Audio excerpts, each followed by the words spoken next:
That's top of the agenda for Sir Keir Starmer, who's expected to meet with the coalition of the willing in Paris shortly. It's going to be hosted by the French President Emmanuel Macron, and it's going to bring together 30 allies whose talks originally planned to centre around peace in Ukraine, though they're likely, of course, to be distracted by Trump's threat to take over Greenland. Our international affairs editor, Dominic Waghorn, has more.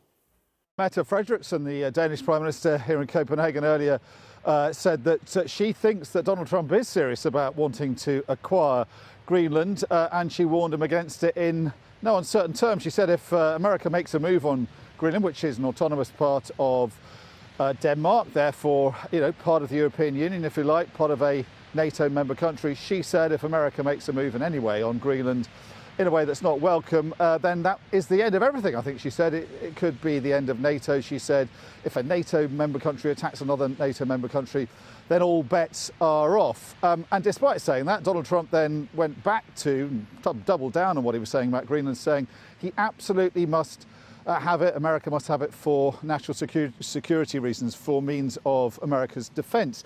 Look, Greenland doesn't make fentanyl. It doesn't produce cocaine. It's not run by a crazy right-wing or left-wing dictator. It has no weapons of mass destruction. There is no historic reason that stands up to scrutiny for America to have any claim on Greenland whatsoever. It's just that Donald Trump would like to have it because he has this new kind of imperialistic view of what American foreign policy should be.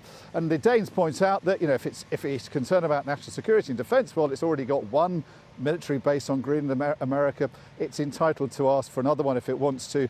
And if it wants to have some of the crack at some of the rare earth metals and some of the mineral wealth of Greenland, then it's entitled to apply for it, as many other countries have through their own corporations, and try and get it out of very difficult icy Arctic conditions.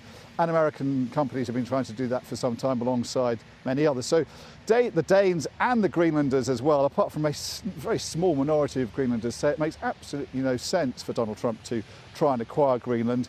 They also say it's disrespectful and they're really offended by it. Despite all of that, Donald Trump is still, it seems, very serious about trying to acquire it. And I think it's fair to say, based on what he's saying and people around him are saying as well, that it's a fair bet that he's going to have a go.